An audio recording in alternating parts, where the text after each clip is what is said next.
Hey everyone, it's Kyle. There's a lot of life going on here on a Saturday. It's important to fully embrace it and also being open to the sky, to the divine, to love, to light. It's important not to get lost in either thing as the train goes off. Like, a lot of people can get obsessed with an identity, like, oh, I'm a train conductor. But also the other way is, like, I can get addicted to being a meditator or being a monk, and I've done this so many times, formed an identity around just whatever I'm fixated on, whatever anybody's fixated on. And another thing is, like, so much technology is going on, more and more with AI and this kind of AI revolution. It's important to embrace it as a tool, right? Like, learn how to use ChatGPT and things like this to improve business, improve even how you do your exercises, and use it as a tool to improve your life and your schedule, but not get too, having your identity be so intertwined with it. It's easy to become a tech bro if that's kind of your thing.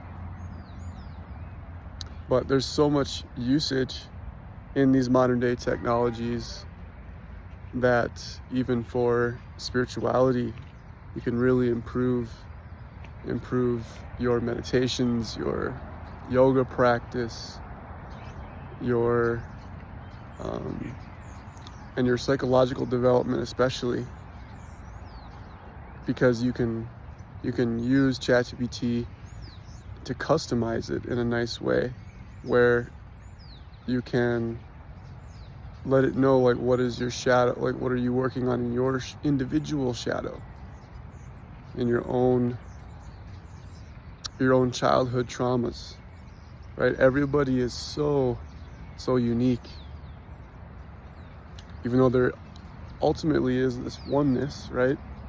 There is one God, there's one love, there's one light, and that's great to open to on retreat, and in everyday life, but seeing that, like, we're all individually here on earth for a reason, in our uniqueness, and our own personal story is part of God's plan, God's creativity. And we all have these unique bodies that heal differently, and just it's such an adventure too. I love exploring my own weaknesses and strengths, and seeing how I can improve my weaknesses and utilize my strengths spiritually, psychologically, career. And it's funny now because there's a moment of silence right now, but a minute ago there was all this activity. There was two families, and usually on the trail there's, like, not that many families walking by on a cloudy Saturday in December. But it's like God is constantly giving us these signals of, there are moments of silence, but there's also moments of a lot of busyness and stress happening inside of this ultimate silence. Because everything is this empty void of Shiva, of Christ, and also Christ consciousness fills it up with all of this light and this activity, and it's just what makes life. And not getting too, almost like, too grounded, where we're just focusing on on like business and wealth, and then you get, like I said, so many identities tied up with career, money, and even family and exercise and all these grounded activities. And it's important not to lose track, especially with Americans and Westerners, not to lose track of the divine. The fact that we have these hearts that are open to the divine if we do our inner work. If we do the work that, if we're earnest and we ask ChatGPT, but also going to therapy and learning what is it inside of us that we individually need to work on in order to experience this oneness of light. How can we unveil ourselves? How can we open, given the traumas that we do have from our childhoods, and also the belief systems, these belief systems that we have stuck in our subconscious, in our lower chakras? How can we heal? It's so important to know these principles of uniqueness and groundedness with these principles of non-duality, oneness, God, and really bringing them all together.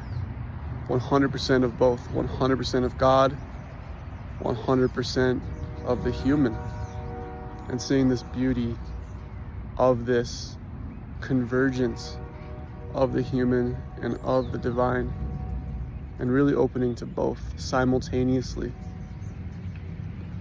It's such a beauty to see that they're not separate, because there's this belief where non-duality is only the aspect of God and love and light, but the true non-duality is the convergence of both, 100% of both. So it's really, like I said, bringing ChatGPT into spirituality and seeing, like, okay, how can I use this as a tool? And then also, how can I use spirituality as a tool to developing more AI and more technology?